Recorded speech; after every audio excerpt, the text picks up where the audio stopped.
it's the league's job to run it. Here, the teams have got too much influence, too involved, and that allows us, in my old role, to be too influential in just making sure, hang on, I want to win every race. Because that's my job. Oh no! He's in defence! The both in defence! They're all in defence! Oh, unbelievable! Well, as always, we've got to start with our sound check. Sound check. Cheers, mate. Cheers, mate. What are you sound checking there, Roland? You got a cup of tea. I got a cup of tea. Nice. In a proper manner. We'll sound check to that. I've had a hard day's work and I got a cup of tea. Well, we might as well welcome in the great man himself, Roland Dane. We got a bit nervous for this pod. I don't know why. RD has certainly seen me at my very worst. But we've got the man himself is 11 constructor titles to his name here in Australia alone, more in the UK as well with Triple Eight. Massive history in motorsport. Welcome to the show, Roland Dane. Yeah, thank you. Yeah, people probably don't realise how far back we go. No, I think before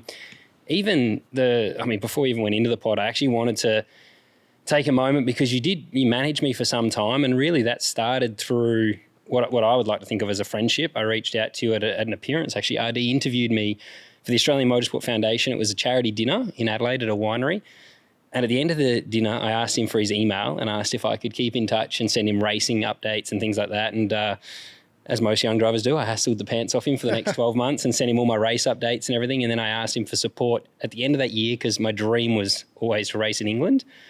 And he was great enough to support me with Triple Eight race engineering. And then the relationship grew, and a manager I had at the time, the relationship fell apart, and RD helped me through that, what was a really tough period. There's probably three people in my life I would attribute my success to, or my time of, my fortunate position of getting to drive race cars for as long as I did, and RD is one of those three. So thanks very much for what you did for me, and you've done for plenty of people that most would never even know about. Yeah, it was a lunch actually, hosted by the late Tom Warwick, who actually helped a lot of drivers over the years, and got a kick from it as well. And so I was happy to support him there, and I did support Tom's efforts quite a few times over the years. You were the principal victim that day in Adelaide. Helped you get on the path to Formula Ford in Europe. Yeah, it did. It was a tricky time because my dad, I believe he had just passed away, and you actually asked me about that and how I was going. And because the thing that Tom Warwick was doing was really about supporting young drivers. So a conversation like that was not out of place. It was actually like, the people that were there to potentially support me anyway. So it was about getting to know me, and that was pretty tricky, like being asked for the first time ever about my dad. And so that was a pretty pivotal moment. I mean, that whole day, I look back now and I'm like, that was one of those sliding door moments. Had I not been there for that day and you didn't get to do the guest speaking, I don't know where it would have gone. I'm looking at my Formula Ford now with a Triple Eight race engineering sticker on the bonnet, and that certainly would never have happened if not for that day and Tom Warwick and what the guys at that foundation did. I was just going to say, your championship car's sitting right there with the T8 logo on it, so it's pretty cool. Doesn't run. I'm a terrible mechanic, RD, so I definitely wouldn't be driving that thing until someone else puts it together. As you know, I did work at T8, didn't I? Is that what you call it? Swept the floors. You might have to redefine the term work. You certainly hung around for a while. Spoken like a true boss. My push bike riding and training started to blow out a little bit at Triple Eight. RD was nice enough to let me train, and they just became longer and longer rides. But I helped out with stickers. Scooter, there's still a lot of people at Triple Eight today that were there that day, and Scooter was one of them. He's the sticker guy there. And the amount of times he had to cover for me for I damaged a bonnet. One good example was the Monster Energy bonnet, matte black, and I thought it'd be a good idea to put the bonnet pins on. I thought I could help out the crew. I'd do something with a drill. And I drilled the hole in the bonnet, and it caught the bonnet pin and wrapped this perfectly round silver, engraving around this brand new matte black bonnet. And Scooter shit himself. He looked at me. I had my hand covering it to try and keep it a secret. A few other boys there that are still there have covered for me many a time when I've made a mistake there. I've set off fire bombs in the car you probably don't even know about. Yeah, don't tell me. Don't tell me this. there's probably things that are better left unsaid. But yeah, Scooters, I think he's been there now over 15 years. And as I said to him last time I saw him, I can't even remember his real name. Because guys like that who are so valuable, they get nicknames. And I think he was given a nickname because he had a scooter. Yeah, it was fairly simple. We weren't that sophisticated. And he's been a stalwart of the team for so many years. Both on supercars and GTs, wrapping cars now all over the world for Triple Eight. So yeah, but he's not happy when amateurs get involved in his field. No, there was a few of those that didn't like me tinkering things. There was, I think there's one mechanic in particular who was on Craig's car at the time. Gooey was always amazing to me. Gooey would like do stuff he knew that he could just undo if I screwed it up, and he's still there now. He's running the workshop. But there was one guy there that was on Craig's car at the time, and he hated any time I walked in their bay. He was like, you can't touch anything. Didn't even want me to do the stickers because obviously I was not very good at that either. But yeah, it was a good time in life back then when I lived in Brisbane, much younger days. Well, before we tuck into the good stuff, you got a quick sponsor announcement you want to rattle off there, Scott? I do, actually. We've got a discount code here you'll be able to take advantage of, RD. I know you like a deal, past car salesman, but we've got our sponsors that we're really lucky that wherever they can, they introduce a discount code to help the people that support us.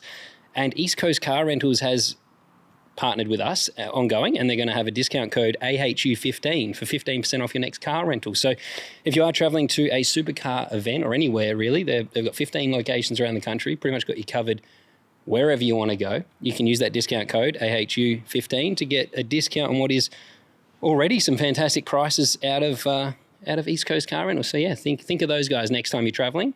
How long is it valid for? I might have to use that next season. You can use it. Everyone can. But yes, it is. I don't know how long that one's valid for. They've just partnered with us for an ongoing term, and that's a discount code that our listeners can take advantage of. So appreciate the support everyone's giving us out there. And if you can, support brands that support us because it keeps us alive and keeps us going. Able to have chats with the man like RD here. Ex-car salesman, though, I reckon you're going to use that discount code for sure. Yeah, I'm very proud to be it. And I'm not sure how much of an ex-car salesman, but yeah, I mean, that's my background. But you do still have Park Lane, don't you? Yeah, but it's really just a property company now with the properties that we have in the UK. So you probably remember my long-term business partner and Andrew, who has owned a part of that for many years and has run it for me. But he's a lazy bastard like you, and he's half retired to France now. And spends his time between his boat in Spain, his house in France, and messing around collecting rent in the UK. I do remember Andrew. I remember him well, and he may not have ever found out, and I really hope he didn't, but you lent me a BMW back in the day when I was over there, and I can see your face already questioning this one. This is like, so I've always had, when I was young, I'm much smarter now. You've seen I've matured over the days, and I passed an unmarked cop car in, where did we live? I can't remember where I live now, Farnham. And I didn't know it was an unmarked cop car. And he chased me home. I thought he was trying to beat me home, but it turns out he was following me. And he actually, he pulled me over and made me sit on the curb, and he said, he didn't realise I had an Australian licence at the start. And he said, I'm going to take your license off you. And I said, oh, mate, I go home tomorrow. I'm from Australia. And he's like, fuck, I can't do anything about it. So what he did was he actually blacklisted that car for a 12-month period. And he said, if anyone gets caught even running a stop sign in this car, it will be impounded. So you better tell whoever owns this car. And I went, oh, so fucking way I'm telling who owns this car. What's just happened? So that was about 14 years ago, RD. So there you go. That's what that happened once in one. That explains that missing BMW. But there's a bit of history with drivers lent cars to, and one of the stupider things I did over the years was let the late Paul Warwick, Derek's younger brother, who died in 1991 in an accident at Alton Park. But I lent Paul cars for a few years, and he he went through a few Golf GTIs back in the day, and every single one of them came back with square wheels. And I'd had enough of drivers wrecking cars, and it's something that every so often Mark Webber will remind me about when he came to England with Anne in the mid-90s and everything, and Anne came and asked if I could lend a young driver from Aussie a car, and I said no, because they're such messes that their cars will be knackered and everything, etc. And I don't think Mark's ever let me forget it, that I turned him down, but with good reason. I remember this is a bit of, we're getting off track here, but it's funny because I feel like now I can't really get too told off now. You know, at the time you lent me a Golf R, so maybe it is something to do with the Golfs. But do you remember when I turned 2 of your wheels into 50-cent pieces? No. Did you? I rang him once on a weekend and he actually ignored my call. I left a voicemail and he told me on the Monday not to ring him on a Sunday and ruin his weekend ever again. And so what happened was I was with Couchy back in the day, and he had lent me, because when I first joined back in Australia with 888 in the Super 2 team, I didn't have $1 to my name. RD actually lent me a bed out of his spare room because I got declined like the short-term finance at a furniture store. So I was piecing everything together. We did the deal. And then as I was leaving, I said, oh, fuck, I actually sold my car for money when I was in the UK to keep racing. Can I do a car deal? And you're like, oh, my God, I don't have anything. You know, we've maxed out at Eagers Holden, it was at the time. And here, take the GTI, which was a car you had at the time. And one time, there were some really sexy roundabouts near my apartment. And I was trying to take race line out of one of the curbs. And the last curb was a 90 degree, not a 75 degree. And I hit this thing so hard. I thought I'd put the shock through the bonnet. And I remember, and Couchy shitting himself. Like, he's one of the loveliest guys. He was so scared that RD's going to come down on us hard. And so I rang RD on the Monday and I had this story. And this is, again, the first time RD's hearing this one. I had a truck squeezed me exiting a roundabout was the line. And I had no choice but to avoid the incident and take to the curb. And I remember you were very disappointed in me for ringing you more on the Sunday and ruin your weekend. But anyway, I had to go to Nuri and she's the accountant at 888, and I had to work it off. So I had to pay off the wheels, $200 a week, I think it was. So you got the wheels, you got the bonnet, you fucked, and whatever else you destroyed. You're probably still paying them off, are you? I still owe RD money. But yes, young drivers, if I ever am well off enough, I'm never lending a young driver my car because I know exactly how it will go. Exactly. RD, just for some of our listeners, I'm sure they all know who you are and what you've done, but can you just give us a very quick sort of overview on your background, how you got in the sport and what you've done over that illustrious career that you've had? I'm so old I can't remember. Well, this was sparked because I doing some research. I didn't realise, even when you started originally, your first team I think was Park Lane Motorsport with Derek Warwick, and then Ian Harrison. You guys come together and created 888. Yeah, I mean, I came from a family with no interest whatsoever in motorsport, but a father who was a doctor, virologist, but he actually did like mechanical things and was pretty keen on cars and everything like outboard motors on boats and things and tractors in the garden and stuff. So that sort of sowed the seed with me. And but where we had a divergence of opinion was I liked motorcycles by the time I was 16, and he'd been in the SAS and the war and watched people kill themselves on motorcycles too regularly. He had an aversion to them, so I had to keep my motorcycles at a friend's lockup down the road, pretend I didn't own them. But I started racing them when I left home and started working and lived in London and raced motorcycles at the weekend whenever I could afford to, and the bikes were working properly. You know, they were stripped down in the front room of the house in Fulham and put together on a Wednesday night, try and get ready to go to Snetton or some godforsaken place at 2:00 in the morning on a Saturday morning to drive up there in a knackered old Transit and go racing bikes. And then I built a hovercraft at the same sort of time and raced that as well. So little hovercraft. Like it's on swamps or something, was it, Roland? Yeah, it was normally in the grounds of stately homes. Some misguided rich landowner would get convinced to lend the hovercraft club his lawns and lakes, and we'd go out and kill ducks and things, and racing across the lawns and hitting the trees. We ended up having to wrap mattresses around the trees because we were hurting ourselves too badly. But it was more dangerous than the motorcycles. So I did that for a while, and then realised that I was a paid up member of the Self-Preservation Society, and wasn't ever going to race a bike at a level that would win races. I got pole once at Silverstone, but that was only because the entries were taken out of a hat. The grid position taken out of a hat like a bingo caller, in the collecting area, and I ended up on pole. Well, you've had a pole position. It's more than I've had on a bike. You can say that. So you might not want to mention that to Mick Doohan, your mate, but then I ended up racing in one-make cars in the 80s in Ford Fiestas, and then Honda CRXs. And when Derek Warwick became a Honda dealer in the late 80s, then we sort of folded the Honda CRX program into one of Derek's workshops at that time in Southampton. He had a Honda dealership down there on the south coast of the UK and ran the cars out of there.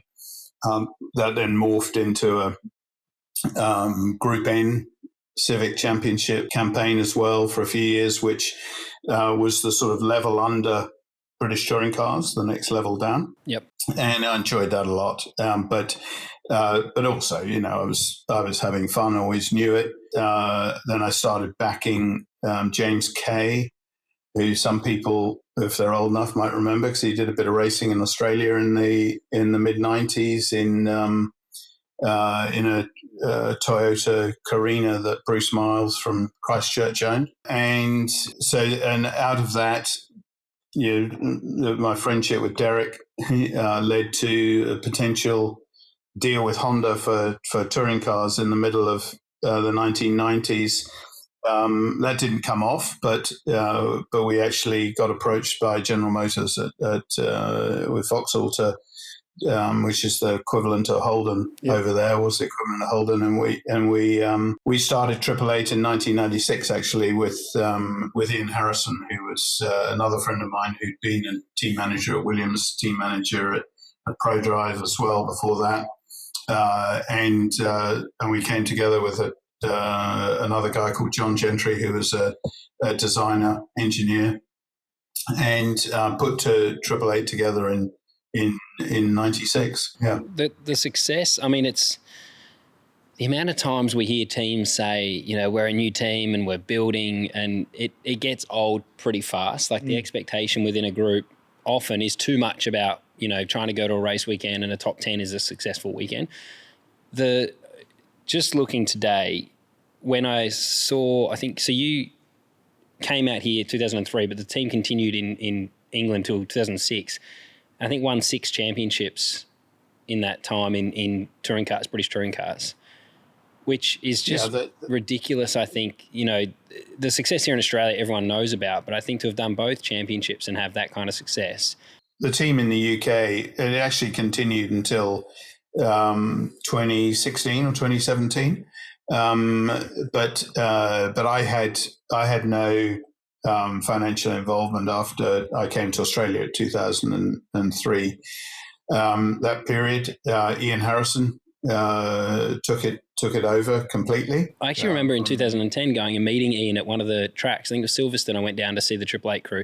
Yeah, and meet your team there, which was great. But yeah, I do remember. Sorry, I did know it kept going because that was 2010 when I went over and met Ian at the British touring car race there. Yeah, and they continued as prolific winners for many years. Ian's now retired, but they were prolific winners over there. And when I was there, but also long after I was no longer a part of it. But a relationship with General Motors continued for many years after I went as well, successfully. But by that time, I was in late 2003, as you said, is when I started on the Australian chapter. And did you nearly buy the Holden Racing team, or is that just a rumor I heard? When the Walkinshaw organisation in Australia, or the race team side of it, went into administration because the parent company in the UK had gone into administration on the back of the Arrows debacle over there. Then Holden themselves ended up taking over the team at short notice to keep the Holden Racing team on the road and competing. It was literally last minute stuff before the beginning of the season in 2003. And under the rules of TIGA, the Teams Association, back at the time in Australia, a manufacturer could not own a team. So they had to divest themselves of effectively the two teams that they had, which were the Holden Racing team and the Kmart team. Yep. And so they had to divest themselves of those. And yes, I spoke to the powers that be within GM with the support of the Australian guy who was actually running the UK side of GM at that point, but that didn't go anywhere ultimately. They then suggested that I might like to take over the second tier team, the Kmart team, and etc. But rightly or wrongly, I wasn't really interested in what I saw as a potential second fiddle situation. So I backed away from that. And then a few weeks later, the opportunity came up to buy the assets of John Briggs's outfit in Brisbane. So that's what I ended up doing. Yeah, wow. Worked out well. Only a couple of years in, first win, then 3 consecutive Bathurst 1000s. For me, just quickly, I've always wondered this one. What have you ranked higher, a 1000 win or the championship? I'm a Bathurst person through and through. And I don't want to underestimate the value of a championship. Whether it's a teams championship, which I think teams naturally value far more than the fans do, etc. And that's fine. But the industry puts great store in that. I feel rightly, but it's a bit of an internal thing, if you know what I mean. For me, Bathurst is the holy grail. And, after, we had a seminal moment 18 months into racing supercars in Australia where Craig won our first race at Eastern Creek. And in those days, supercars was big enough that it was on the back page of the Australian on Monday morning. Big picture of Lowndesy in the better electrical car taking the flag at Eastern Creek on the Sunday afternoon, and we beat Ambrose for it. Marcus was the benchmark, and we beat him that day. So it really, really was a big moment. But then 18 months after that, we won our first Bathurst, and that to me was really reaching the pinnacle, and then winning it 3 times on the trot. Was so special that they changed the rules to try and stop it. Was that also that first Bathurst 1000 win for Triple Eight, mate? Was that also was that 06? Was that Brock's first year as well? So there would have been heaps of emotion around that because Lowndesy won it, and everyone's seen the footage of him driving the Tory and how emotional he was on the podium. So that was also Triple Eight's first Bathurst win as well. So that would have been pretty wild emotions.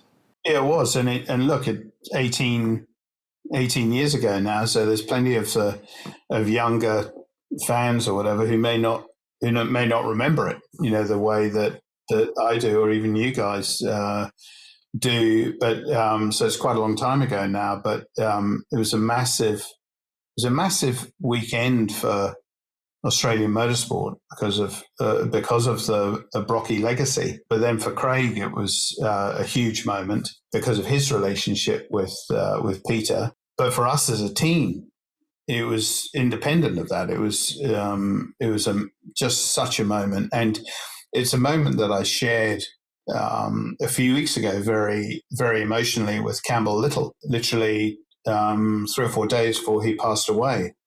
And sitting in the hospital with him, recalling, his major role in that, where he was engineering the car, and when Lowndesy crossed the line there, that was as emotional as probably Campbell had ever got in motorsport, I think, and rightly so. You know, it was a huge one. Wow. That's nice. You got to spend that moment with him as well. I only got to briefly work with Campbell, but certainly someone who influenced a lot of people up and down the lane and had a massive impact on a lot of drivers' careers, results, team performance. But yeah, I got to work with him briefly at DJR, which was good. And one of those things is like you look back and it's a good opportunity to say I got to work with Campbell.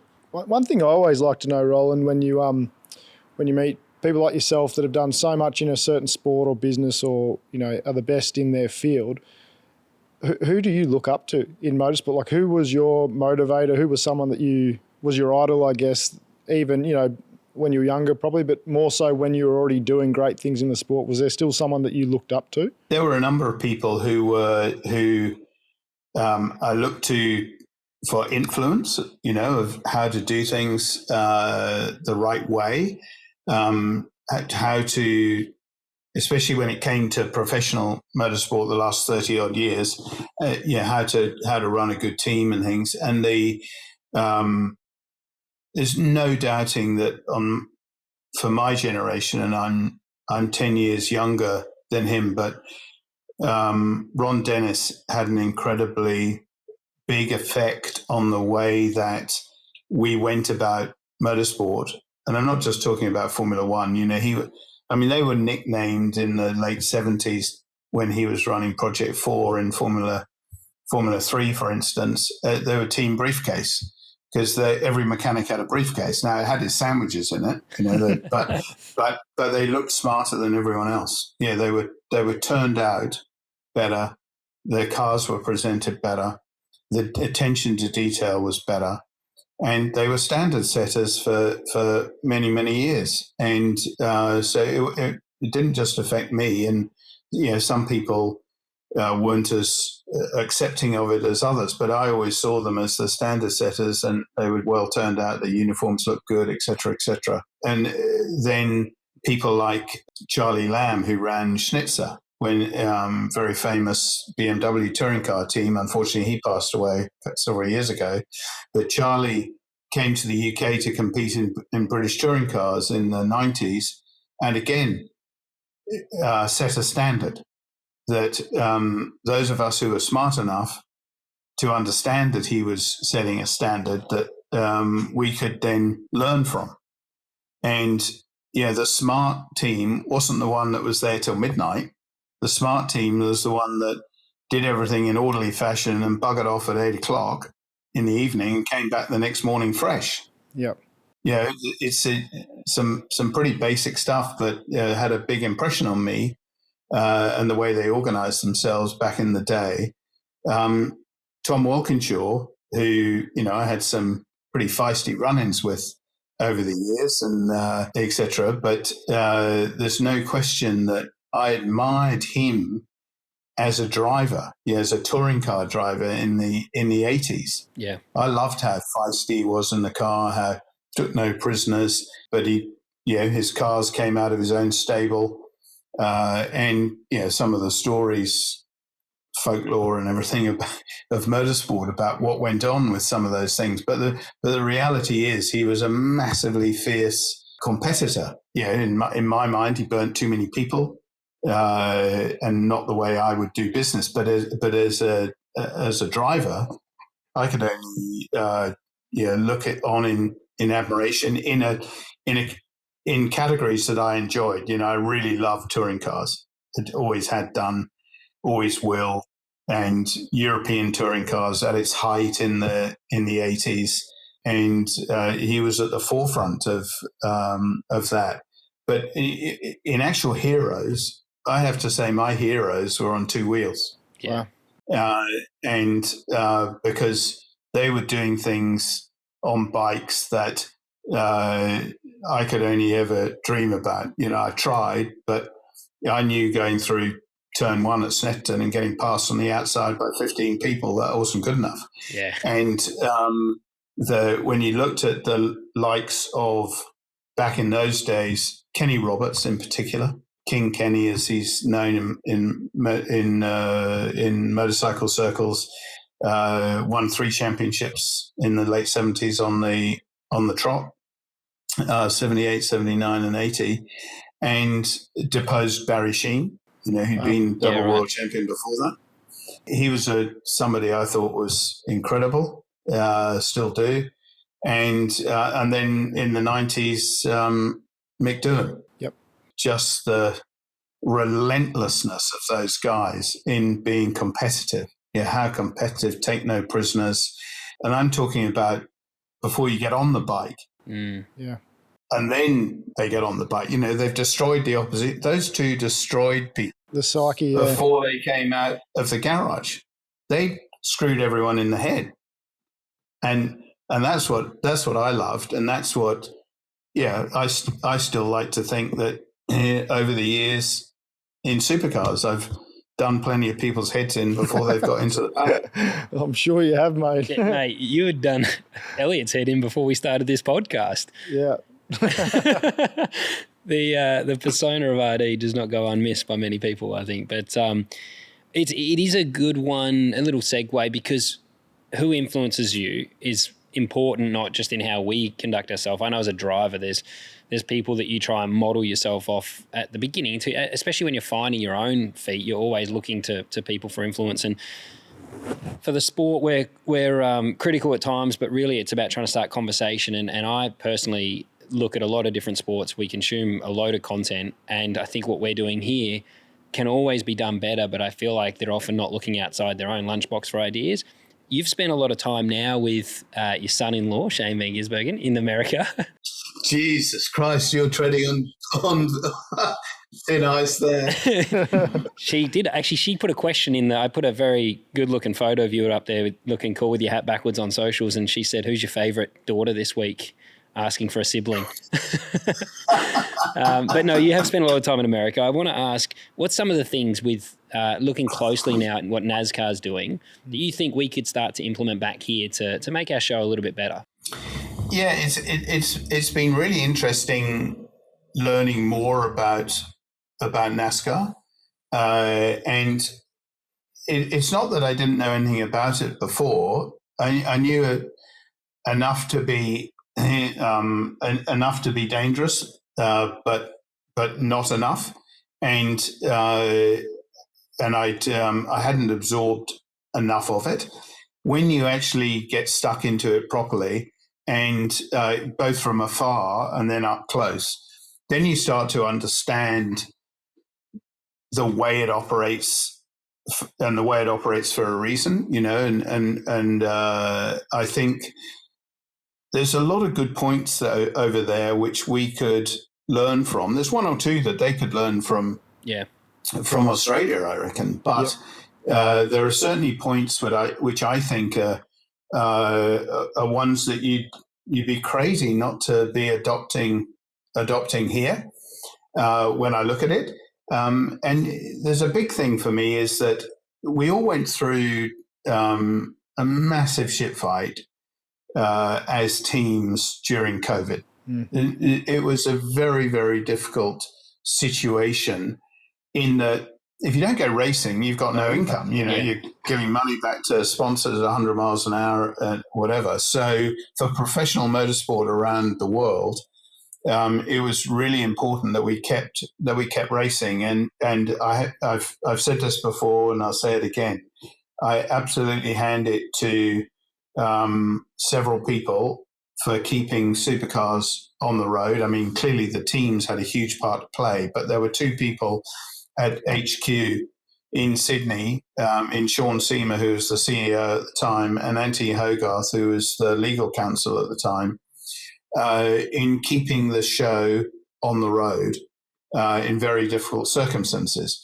Then the teams had a huge part to play in that, particularly the Victorian teams who sacrificed so much to go on the road when Victoria, the Pollies in Victoria decided to shut the place down completely. Yep. So, it was a tough time, as you know. We did an awful lot to keep costs under control collectively. We did a lot to keep costs under control. So did NASCAR. What NASCAR have done is keep some of those things and learn from them, polish them, and then and stay with the learnings from that period. We've thrown it all out here, or Supercars has, and the teams, because I don't blame Supercars by themselves. I blame everyone for throwing the baby out with the bathwater and not sticking by some of the initiatives that were taken during that period. So that's a big thing from NASCAR for me, a reminder of the fact that we've dropped the ball there. It's a ball that can be picked up again. Are these things you say that they've kept in place that never affected the show but reduced the cost of the show, of the events running? Yeah, so that's my next point about NASCAR. Is NASCAR is show first, show second, show third. Yeah, entertainment. Right? And it's only when you get somebody like myself step back from being in the front line and then have the opportunity to take a more holistic view of what's going on and have a far better ear for the average fan watching it, experience it from where they're sitting, watching the product, both on track live and more often, at home, watching it.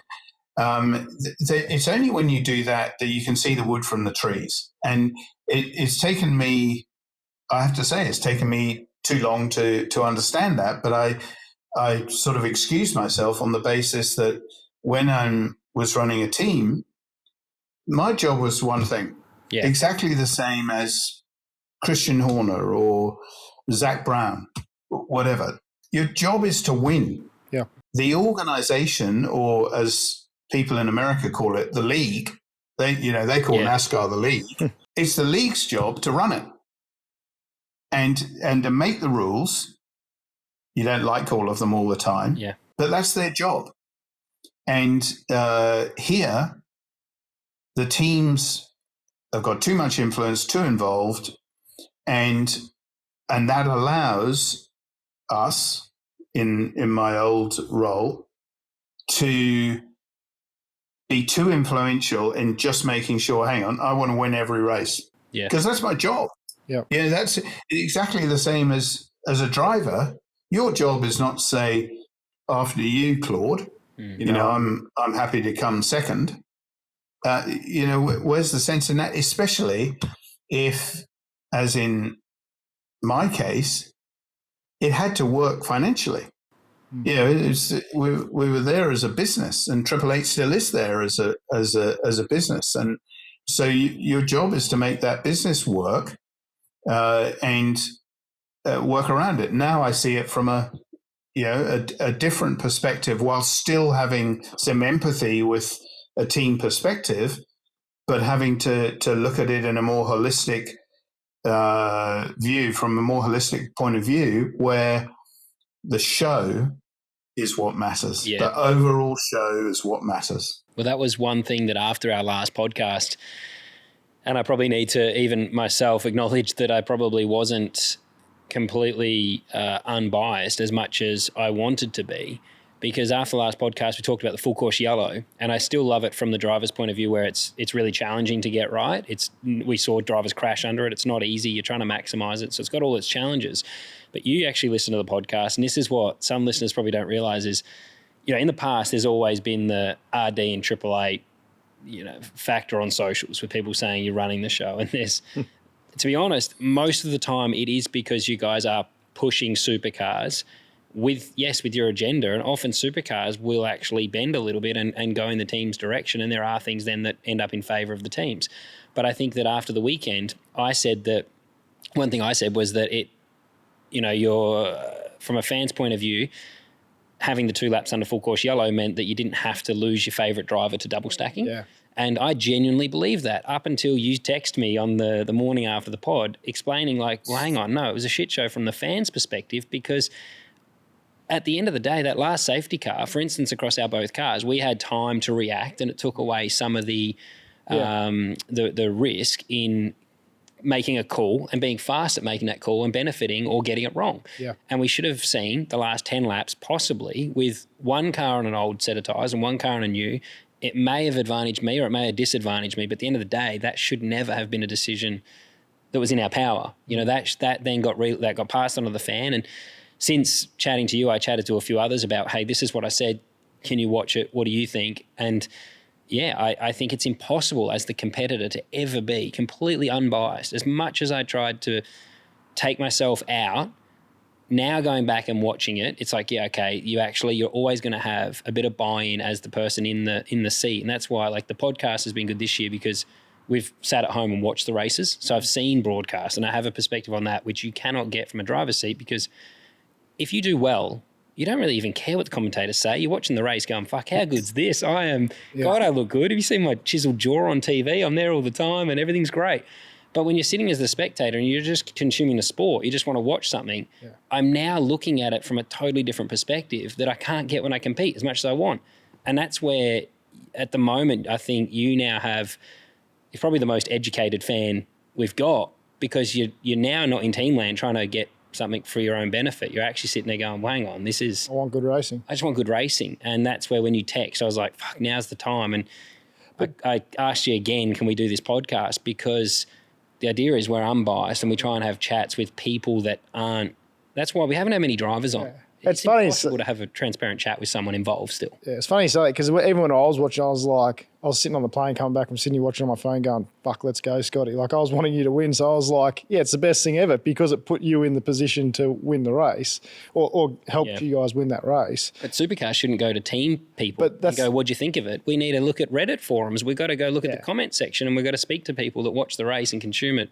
I feel that the race was devalued for a couple of reasons, and I think the rule about the main driver having to start is was it Garth Tander or somebody called it a crock of shit or something like that, he was spot on. It's absolute nonsense, because then you've just got main driver against main driver, Cowie against Cowie, and etc. So that's just, whoever came up with that idea needs the firing squad. It was always, and everyone could see it going in. And unfortunately, it's on the statute book for Bathurst. So that's a shame. So that took a strategic element away from the event. Maybe less so at Sandown, but it's certainly at Bathurst it will do big time. Then the full course yellow. I'm a massive advocate for the full course yellow. I've pushed it in my role at Motorsport Australia Risk and Safety Committee, because I've seen it and been a part of using it in GT racing overseas, and saw how well it can be executed. Now, if you've got drivers who are not very good at the actual execution of the countdown and everything, well, I can't help you. But the reality is, it was the main guys too that actually fucked it up really bad. Yeah, but I mean, it's not hard, to be honest. It takes a bit of getting used to. But when I see amateur, hang on a minute, how many full course yellows have you done, RD? Or are you still pulling this out of a raffle or something? This is your pole position claim. It's not that hard. I was on pole on a motorbike, mate. But when you're in a Honda Civic or a Honda XL, it didn't go very fast. So you're probably at full course yellow speed already. But no, I've seen amateur drivers in GT racing get the hang of it pretty quickly. So I don't think that's anything that everyone should be getting too excited about suddenly getting good at. But unfortunately, the way for me, it's a tool that at the professional end of the sport, and by that I mean main series supercars, professional end of the sport in this country, it's a great tool to use in practice, for instance. When there's a bit of debris or a car that needs a recovery that you can snatch out quickly without having to red flag the whole thing, and you might lose a lap, if you're sharp on your feet, etc., and deal with it very quickly. It's a tool that, for instance, should have been used in a much sharper way at Bathurst 500 earlier in the year, where Cam Waters lost a wheel going towards the cutting. That should have been instant full course yellow in that situation. And then you can clear that up. He's still driving around the course on 3 wheels, but the wheel is the issue. Yeah. So the right place at the right time, it's very good. However, if you roll it out all the time instead of just going to a safety car, then, and don't give me this bollocks about a dangerous situation. Yes, sometimes there is a dangerous situation where you have to clamp down immediately because you need a medical car straight out there, or you've got to rush to a driver's aid. Yeah. Brady Kostecki, take that example, had pulled over with a dead car, right? Yeah. He pulled over, he was in the car, etc. That could have been straight away, as soon as you saw he couldn't start, that's a safety car. A good old-fashioned safety car, right? Yep. And we've had them, forever. And that, don't tell me that's a big risk, because it isn't, because nobody was on track. Yeah. Okay? Get the safety car out, turn it into a potential double stacking situation or not. Yeah. Some people will have already done their stops and they'll be in the pan seats. Good luck to them. Yep. They've copped a break for it. Then you've got another team, which might say you've got AAA, who one car can stop without a penalty, the other car can't. Now, in that situation with Brody, you would have had a double stack for 3 seconds, 4 seconds. That's it, because there was no fuel. That was tyres only. And I can see that at Taupo, there's a case for closing the pit lane in that situation, because the pit lane, it's not a question of it's too narrow, it's a question of it's too short, and the whole cars are too compacted up on each other. But at Sandown and most of the tracks we go to, we've been double stacking, every so often for years. Now, if you're a team, I don't want to double stack all the rest of it. Well, hang on, from a fan perspective, then it creates jeopardy. Drama, yeah. It creates uncertainty.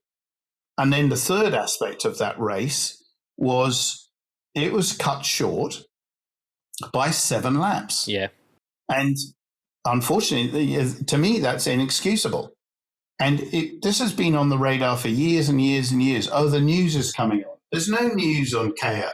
There's no news on Foxtel, right? It wasn't on 7. Yeah, it wasn't on free to air. Yeah. Yeah, so it don't give me that excuse. And if that is the reason, start the race earlier. The television is there to show a motor race, and so it has to adapt itself to the motor race. And we need to show the 161 laps. It could have started earlier, especially if you're going to give everyone a free pass, and then this.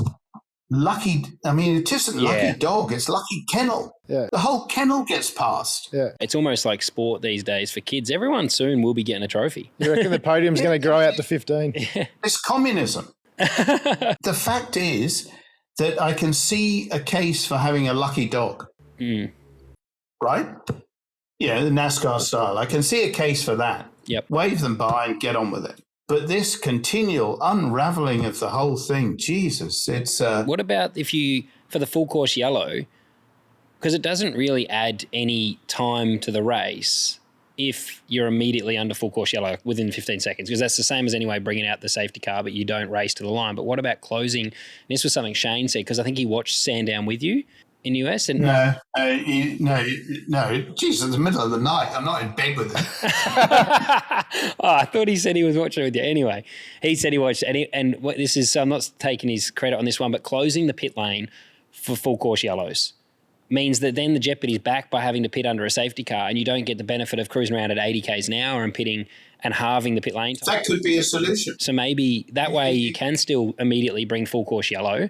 Doesn't cost you any more time, but the pit lane's closed. So then you either pit under safety car and you double stack then, or you can pit before the full course yellow and not lose out like what happened to James Courtney. He pitted early and then everyone pitted under 80 k's an hour and it was half the time he went to last. Exactly. So, there could be more than one way to skin the cat. But what I hate is this, we've made the world a much safer place because we've slowed down going past Brody Kostecki stuck in his car off to the left-hand side of the track. Stop kidding me. Yeah. There should be double waved yellows there. There's double waved yellow, and I would strictly enforce double waved yellows. There's far too much pussyfooting in the sport around double waved yellows. Yeah. A double waved yellow is a serious flag, right? Or flags. Yep. You need to enforce double waved yellows properly. Then you're past the incident, when you get to the top of the hill, in that case at Sandown, and you get on with it. The racing and the strategy, especially at Sandown with a short, lap time, a 70 odd second lap time, you had to be on your toes to win that race, let alone get a 1-2. You had to be absolutely on your toes without a slip at all. On to broadcast with your mate Lee Diffie. He switched over to NASCAR and doing a very good job. And I've been critical of broadcast because I think we lack a broadcaster. And when I listen to other sports, there's always that anchor that just commentates on what's in front of them, doesn't predict what's about to happen. Like there's the joke of, our opening sequence for this is Scafey calling everyone in the fence. The one occasion actually everyone did end up in the fence, but usually when he says that, the joke is because no one ever does. It's like predicting what everyone's about to do. And it does get a bit old, but I think what we're lacking is a younger, relevant expert that's got good knowledge of the history of the sport still, because that's really relevant, someone like a Karoon in Formula One, but then a broadcaster like a Lee Diffie, which we have had here in the past. But that's something I wanted to ask you about, because I know you know Lee and you follow a lot of different sport, whether it's rally or Formula One or NASCAR now. What do you think we can do to improve the fans' experience back home watching on TV now? Look, I mean, I don't want to be critical of people from a personal point of view. What needs to happen is a return to a different dynamic, and regardless of who's involved, a different dynamic where you've got a race caller. And if you talk to somebody like a David Croft in Formula One, for instance, he was calling it on radio. And when you're calling it on radio, you've got to paint a picture. Because old mate's sitting at home or driving a car or whatever, you can't see the picture. So you've got to paint a picture. To me, the race caller, and Lee Diffie's a great example. He's not just a motor racing person. He calls the Olympics, amongst other things. So he's a broadcaster who is calling the action, if you like. Mm-hmm. And then you need the expert and hopefully somebody who's a great communicator, but also as current as you can be. And I think that I've known Martin Brundle for many, many years, but I actually like listening now to Anthony Davidson, because to me, Anthony Davidson he's so current because of the work he's doing in the simulator, and because he's in constant contact with the drivers, as he's only slightly older than the average driver. Whereas Martin's now a whole generation older. To me, Martin's the sort of go-to guru once you're in the paddock. Yep. That's what, if I was shaping it, that's what I'd be doing, because he's got the incredible history. He's articulate. He's respected. He knows how to talk to team principals, etc. But as far as calling the race, as the expert alongside the broadcaster, I'd put my hand up for Anthony Davidson, because I love his insights that come from being a peer, if you like, of the drivers, and also the knowledge he has from active simulation work. Yeah, I think when I watch the broadcast here, and this has come up a few times when I've been critical, it's like fans' instant comeback is they use the driver's resume as defense. And I have nothing against anyone personally. And Mark Scaife, like getting to meet Scaife was a big deal for me growing up. That was like, it's Mark Scaife, for God's sake. He's one of the best. It's like when I got to meet Craig Lowndes. Like you talk about Brocky, and I lived that experience through my dad and what those guys meant to him. Like I watched today the bag in the front of the grill at Bathurst when they got it done there, and I remember my dad screaming at the TV because he was a Ford fan. He's like, they're going to bloody do it even with the bag in the front, you know, like they just can't not lose this thing. But, you know, so nothing against what the drivers have done, but it seems like it's nearly a prerequisite in our category that the driver has to be a 6-time champ. And it's almost like they rely on that fan base that guy's created to benefit the sport, which I don't really think that's necessary. Like you look at someone like an Ant Davison, and he has done really well in GT cars and Le Mans, things like that, and obviously got to a good level in Formula One and did some racing. But he didn't have to win everything to be relevant. You know, I think it's someone he's got a really great technical knowledge and probably more than most drivers because he does do so much in the sim. And then I think the broadcaster is probably what I feel like we're lacking because I watch a lot of different sport, and I've realised I don't really need to know that much about the AFL to enjoy the game, for instance. And I've got right into that since living in Melbourne. And I'm not asking him to explain how they hold the ball when they drop it on their boot and kick it through the sticks. It's just about the show and the sport that I'm trying to enjoy. So there's a few things there that I don't know how they change it. I think someone like a Crompo, like you said, maybe it's reshuffling them around, which does look like they've started to try and do. But I used to love when I'd hear a driver get out of the car and go up there and be an addition in the box. You know, like I heard one today where that one with the bag, Craig Lowndes was commentating that race. He was in the box having a chat with the guys. I loved that. I got to hear from a driver who was in the race 20 minutes ago and had an issue. Yeah, one of the initiatives I've really enjoyed in NASCAR this year is watching Xfinity races that are commentated on by Daniel Suarez or Joey Logano or whatever. I think that's awesome. And in my world, you'd have supercar races racing on Sunday a lot of the time and Super 2 racing on Saturday, and you'd have a couple of the more articulate supercar racers commentating on the current ones commentating on the Super 2. But I think that the point you make about you don't need to be a world champion to be in the booth itself. I mean, Martin never won a Grand Prix. He was very successful in sports cars as well, like Ant Davison, but he never won a Grand Prix. But he was, he has been a brilliant part of the broadcast team for years. To me, you've got somebody like Damon Hill, for instance, who won a world championship, but it'd be madness to put him in the box with David Croft. You have to pick somebody who has got good current knowledge. They don't have to have won lots of races or whatever, but they have to be articulate and they have to be able to back up and provide the expert analysis, the color, if you like, around that professional broadcaster. And that's what cries out here to me that needs to happen. It's also, to be honest, there comes a point when everything needs refreshing in life. Do I need to go and buy a new car? Well, the old car does quite a good job, but I sometimes just want a new one. And things need to have a fresh face sometimes. So I think there's a bit of that going on. But I also look at the telecast as a whole, and I remember watching in the 80s, watching the highlights of Bathurst and seeing camera technology and camera use and everything that we could only dream of in the UK. Australia was a real leader.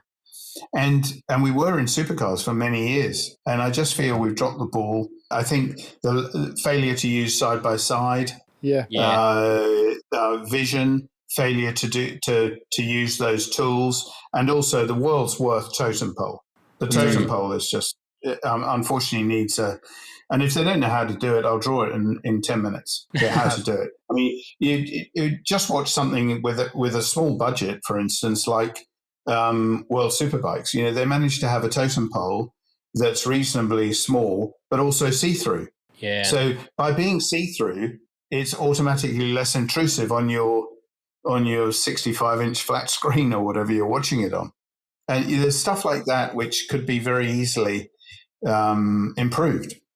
There's some stuff too, just quickly on that from an entertainment point of view, and you touched on Roland back in the day. It seemed like they were at a higher level or utilising more of what they had then than now. But I remember I still watch it now on YouTube and stuff, when like Dick Johnson and stuff were talking as they were racing and stuff. Like that was super entertaining. Like I watch that stuff back now and think, I know the racing's changed a bit now and it might be a bit harder nowadays, but I just think that was super entertaining. They were doing that, as you say, in the 80s and 90s, and now we rarely get any of that stuff.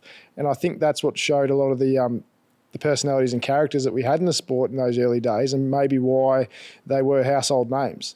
Yeah, and that's another problem with the sport, the visibility of it.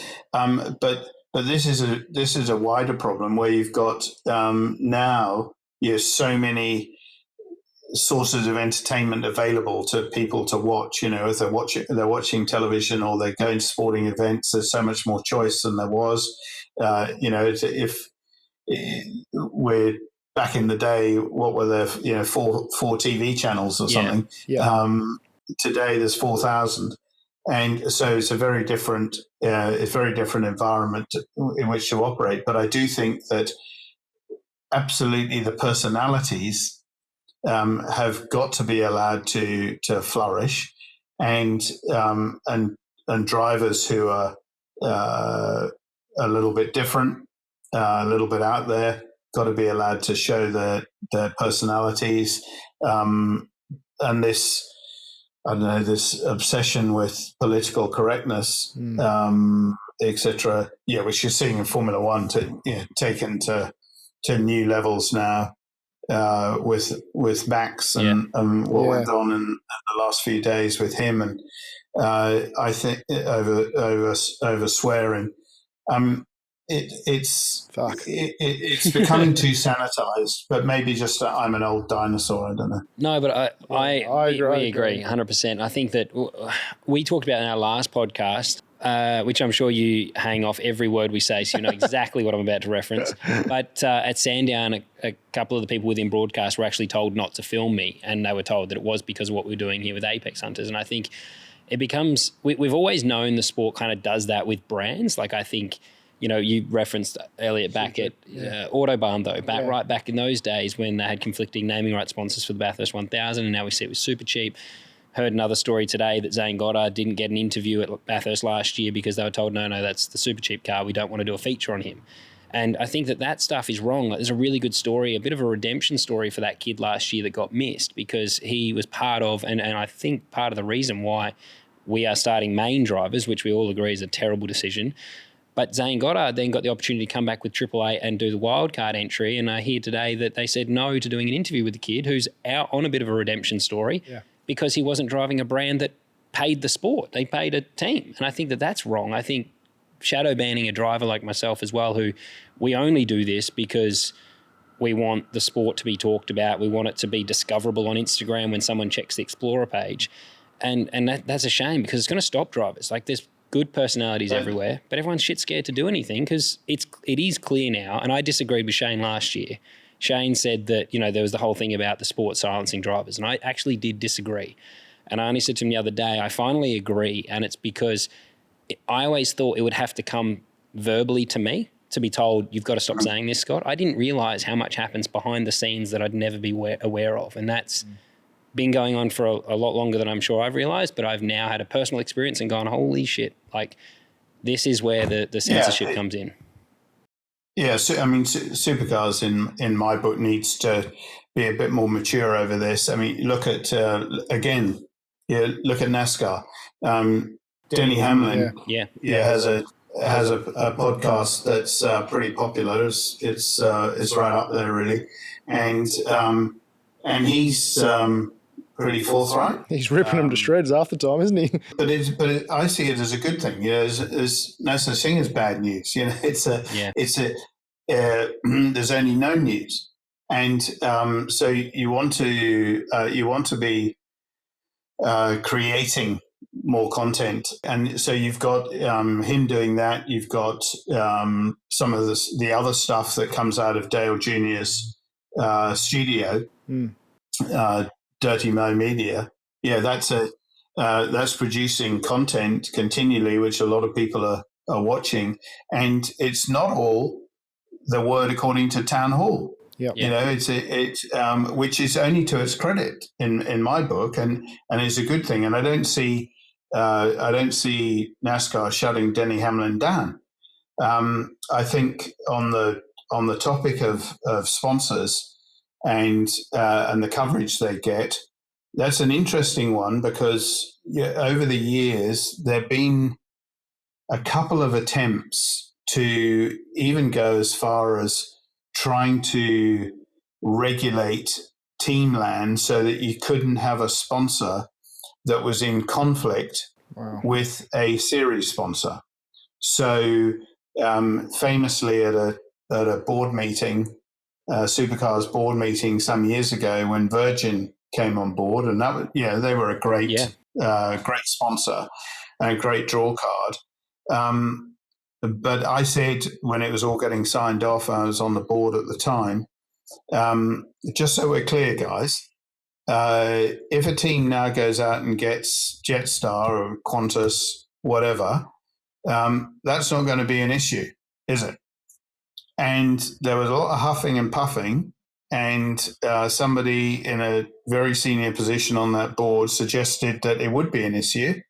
And Brad Jones and I shut that down and said it's been one of the philosophies for years and years with Supercars, and one that Tony Crocken, to his credit, upheld, was that a rising tide floats all boats. Yep. And when you have money coming in, back in Tony's day, it was Telstra. Well, hang on, we had Vodafone. Yeah, the biggest single sponsor outside of the car manufacturers for 6 years was Vodafone. The fact is that the Telstra guys were often upset with Supercars for the time, if you like, the airtime and everything that we got as Team Vodafone then.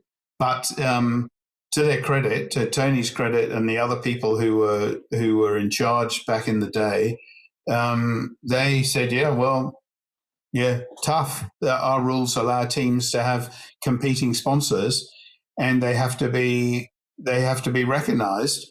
There's been a bit of creep towards not giving people, I suspect, the coverage that they should get, because it should be based on other criteria.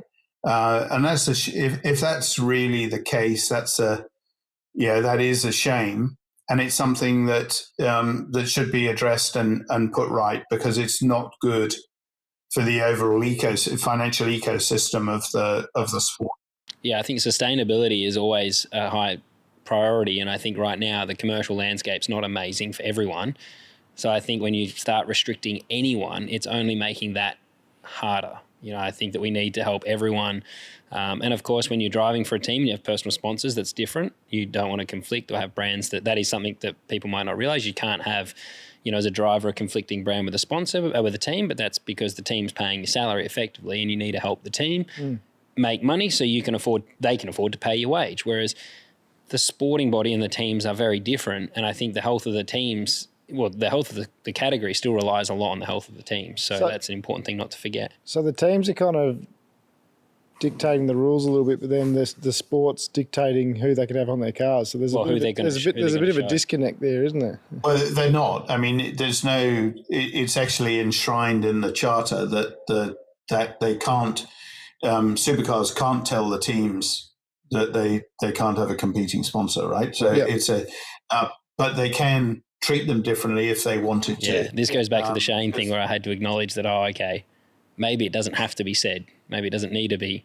verbalised to me that, like, just they don't show you there. They don't say you can't have them. You'll get no airtime or you won't get. Yeah, and if that's the case, that's a shame. It really is. But I remember the boss of Super Cheap at the time joking with me and laughing on the Sunday night after Lansley's win in 2018, where he was in an Autobahn car and they were the sponsor of the race. He said to me, "Jesus Christ, that was embarrassing." And I said, "Well, I've been talking to you guys since 2010. Yeah, there's one way to solve that. Let's get Super Cheap into AAA." sooner or later it happens. Yeah, right. There you go.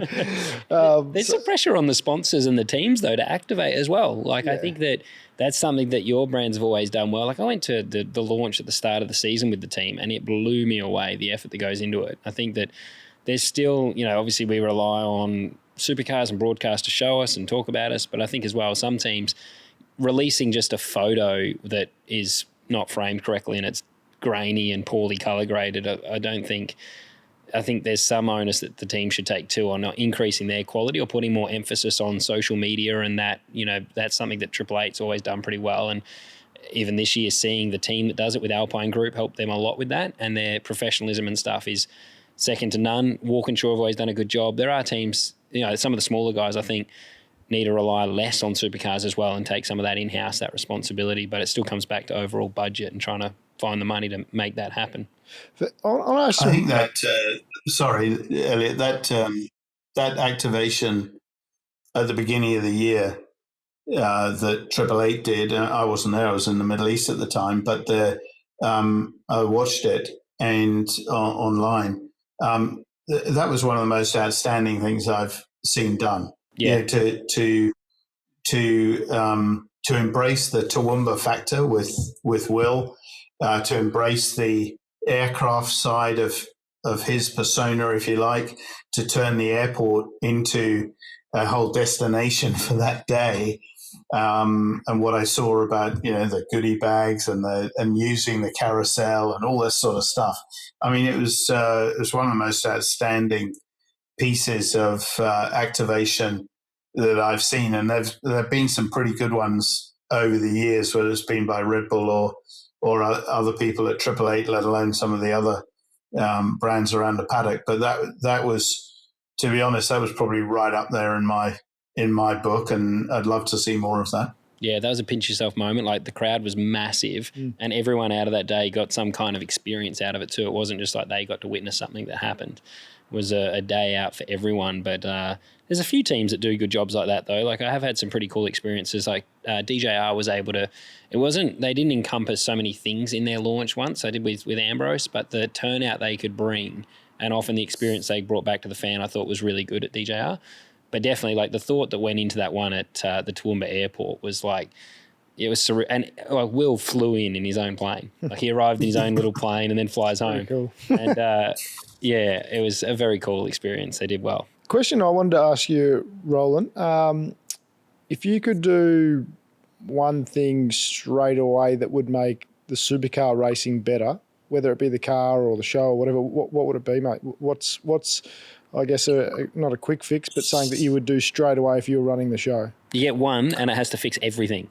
Yeah, I'm sure there's multiples, but what's your top three things, or your top two, or top one thing you would do straight away? Yeah, it's really hard. I mean, there's a little bit of a package. Funnily enough, Tony Quinn asked me to do a 10-pointer recently, give him a one-pager for which he could absorb of 10 things that you do straight away. Yep. To try and improve the show.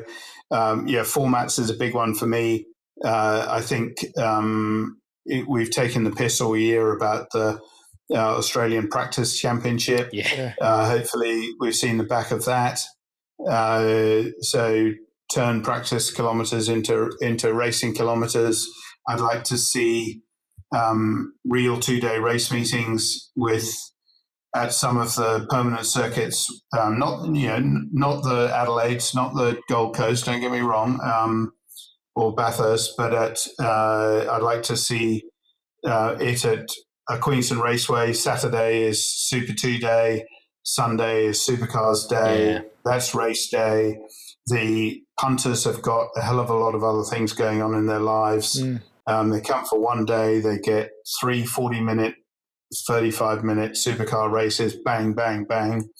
I'd like to see that approach adopted at some of the events. I'd tell all the teams to go forth and multiply, and I would put a diff, limited slip diff in the back of the cars straight away, with very strict component rules in there about the ramp angles and the plates and what the plates are in the diff, but very simple diff, but with an adjustable preload. Yep. So like a GT car.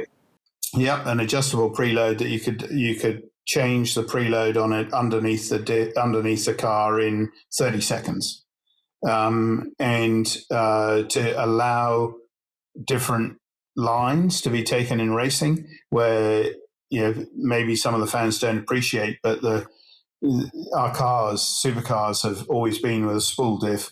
They've always tended towards massive understeer because both rear wheels are trying to travel the same distance. Yeah. So you're trying to do like a go-kart. You want to lift the inside rear wheel.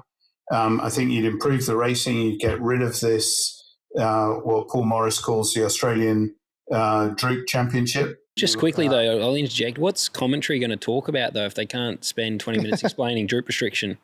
Yeah, but honestly, it goes, however hard Larko tries, and he does a very good job of explaining some of the intricacies of pit lane. But honestly, that is it's a cul-de-sac that we have as teams been forced down for years with double springs, triple springs, internal springs in damper, and every time they've tried to shut things off, then we've had to find other ways around it. We had massive caster on the old cars to get them to turn as part of the package. The new cars don't have that. That's why they've lost some of the feel at the front end of the car. But we're still chasing droop all the time, or the teams are, and that can make or break you very, very quickly. Put a diff in the cars that would then make them more accessible for international drivers that we'd like to have doing appearances, make the cars more accessible to them to come and race. Those are some of the things I do straight off the bat to improve our product, and I'd loosen up. Yeah, I'd loosen up the driver rules a bit. Some of that's happened already. And what driver rules do you mean? About what you're allowed to do in terms of giving somebody a little move, little nudge out of the way. The Will Brown Shane move a couple of years ago at Eastern Creek at the hairpin, for instance. Yeah, that should have been an entirely legitimate move. He was blocking. He knew he was blocking. To me, that would under that rule book, it was probably wrong. Under a new rule book, I'd say no, that's legit. He actually mentioned that on the podcast with us, and he said he played to the rules. He said he feathered out of the throttle because he knew he would get a penalty for bump and run. So he said, I didn't even try and fight it down in the last sector. And he actually, he discussed that on the podcast, which was interesting. Yeah. Who willed it? Fair bump play. Will did. He said that, when that happened, that was a good example of I knew the rule book, and it's like, well, he's bump and run me. And he kind of, I guess, ensured that he made the move stick because it was going to be redressed anyway. Correct. He comes off it and lets him go.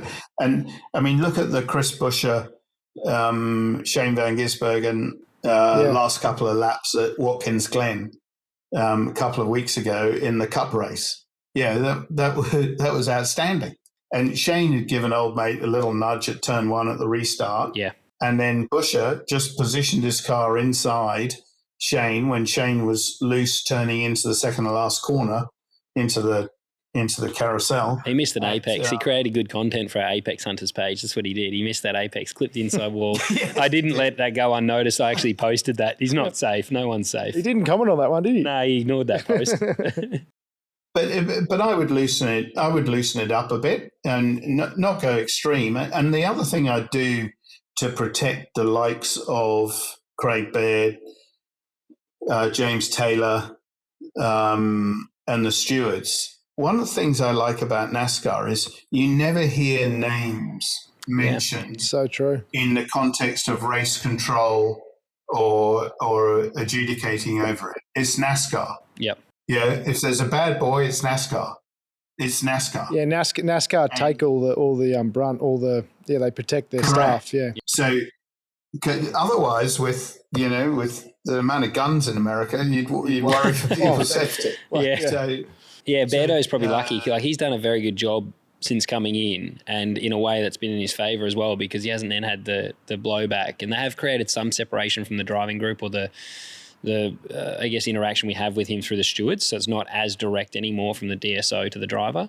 But I think Beardo he's doing a good job.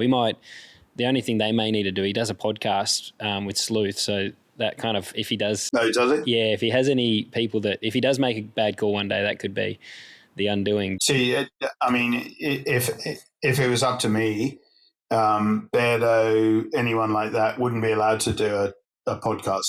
No. Especially some of the conversation that happens, like he goes through and explains a decision, which is great insight for the fans, but there's definitely some stuff that I think it shouldn't be public knowledge, and also you then open yourself up to things if they go wrong. I think that as a sport, I don't know that it's completely necessary to have full transparency on decisions that are made or conversations that happen behind the scenes there.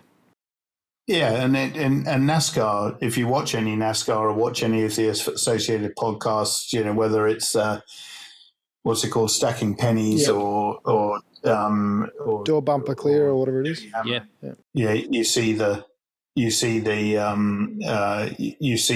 constant referral to NASCAR, not to individuals. I think that's a good thing. Yeah, that's something that I've actually never acknowledged. You always hear them, as you're saying, Roland, they just say NASCAR official, but here we're always naming and shaming people, I guess, that are in those roles where... Well, then broadcast end up often having to... It's good that they do it, but they end up actually trying to protect the individual by saying a good thing about them. You'll notice Umberto's done this, he's doing a great job, by the way, he's doing this, he's doing that, because it is an individual person that is open to scrutiny then. So they kind of try to deflate some of the heat that might come back their way. It'd be a heaps easier job if no one knew who you were. Yes, I would like to be anonymous in that job. Well, actually, I just wouldn't like that job. I don't think, Beardo's doing a good job, but fuck it. It's like being a politician. 50% of the population is going to hate you most of the time. So I don't think I want to be that guy. Beardo can keep that job. Yeah, no, it's no good. I wanted to just touch briefly on the AVL testing, because everyone seems to be very quiet about that. Yeah, I don't know enough about it. I've been most of the last 5-6 weeks I've been away. Yeah. So I can't claim to know what's going on. What I do know though is that your Supercar's gone out of their way to do the wind tunnel testing in the United States, and now to do this engine testing over there, and it's probably even more important in the light of the fact that Toyota are going to be coming in having a third player in the park going forward. So it's if you hang your hat on these practices, which rightly or wrongly supercars have, they've said, okay, we're going to go and use the wind shear tunnel. Yep. And what comes out of there is going to be what we're going to do, because otherwise why go there? It's the same with the AVL testing. If you go there, well, then you've got to believe in the outcome. And you can't be selective about it. So whatever the outcomes, and I don't know the detail of what the outcomes were there, and it could be that what they've got today is actually what it looks like, which is pretty close bloody parity. I mean, certainly much closer parity than in NASCAR. Yeah. Yep.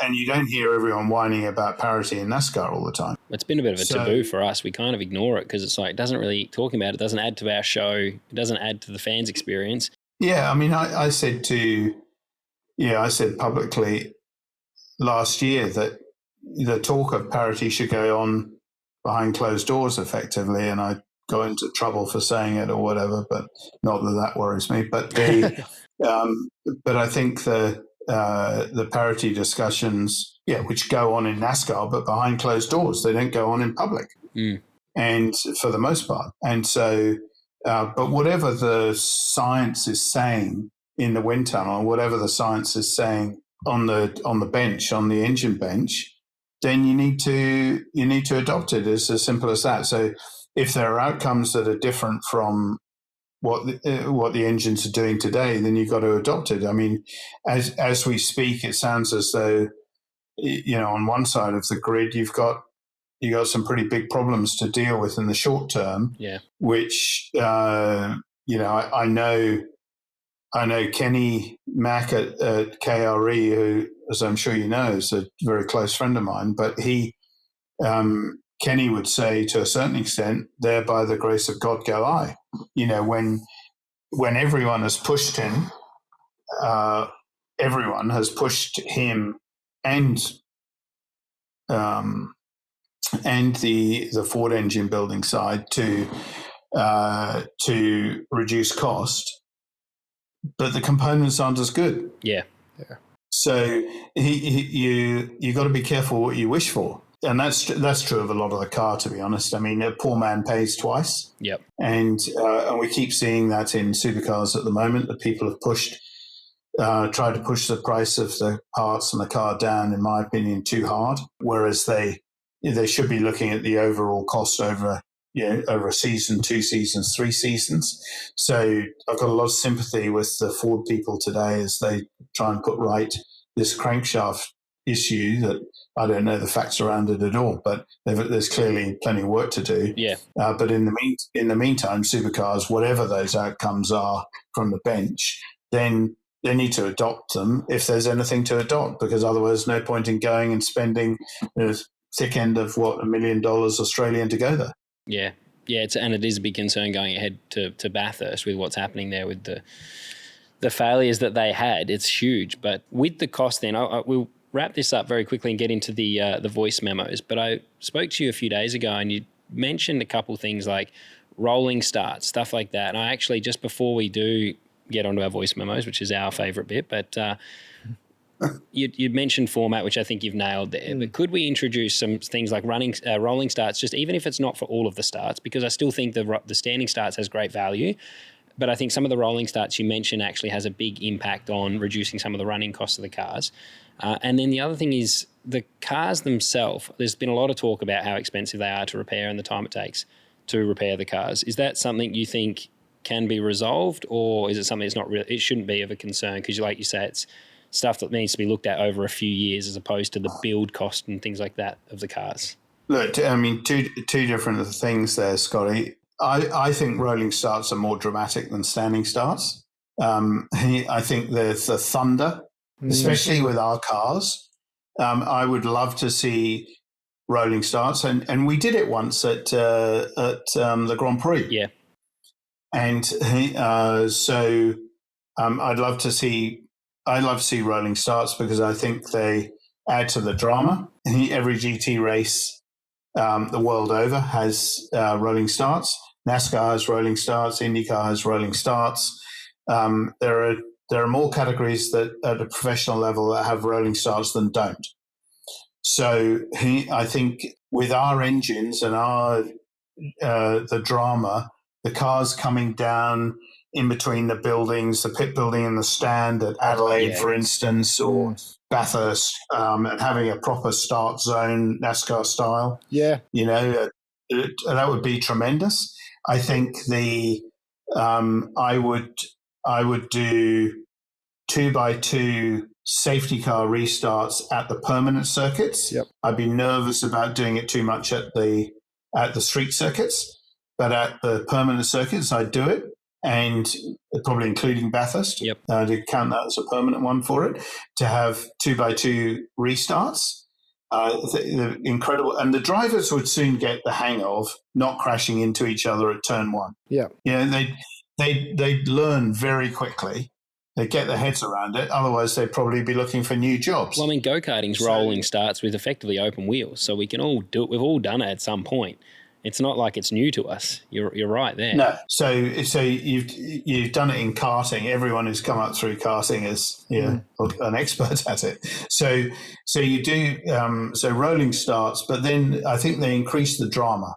I think they really increase the drama of the start and the atmosphere and the show, and then they have the added effect of they remove a huge amount of strain on the drivetrain. right? Yeah. And essentially a GT3 car, most of the GT3 cars use a very similar or the same clutch in a supercar. How often do you service it? Yeah. End of the season? Almost never. Yep. And whereas here, you're on top of the clutch, then the latest thing of hearing the last day or two about thrust bearings or this or that or housings or all this stuff going on because we're loading the shit out of the thing. Yeah. The drivetrain. And then and something has to give. And the softer the tire you have, then the more likely you are to be putting a strain on the whole drivetrain.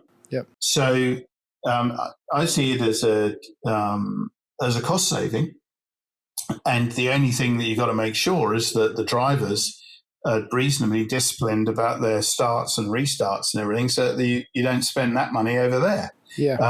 But yeah, it's perfectly possible to do. Then on the subject of repairability of the cars, you always learn with a new car, as NASCAR did with their very similar concept, to how to repair a car better. Some of the panels on a supercar are probably a bit more expensive than they need to be, but I think you have to put it into context that the most comparable circuit racing car, if you exclude NASCAR, circuit racing car is a GT3 car. Yeah. I can promise you that if everyone was running a GT3 car in the supercars paddock instead of a Gen 3 car, everyone would be bankrupt by Darwin. Yeah. The cost of repairing those cars is far, far higher. Right. Far higher. They're very good if you don't hit anything. Yeah, if you don't grind the floor out, if you don't hit a headlight, if you don't hit a panel, whatever. Engines last a long time. They produce 550 odd horsepower. Most of them last. Transmissions are well protected by paddle shift, etc., etc. But the bodywork costs a lot, and a supercar's bodywork in that context costs a fraction of it. And I'm not saying it can't be better, but believe me, a $300,000 accident in a GT3 car is a $30,000 accident in a Gen 3. I think the Macca front bar was $30K when I ran GT, so I never went near anything. Yeah, right. I remember RD made me work off my damages in F3.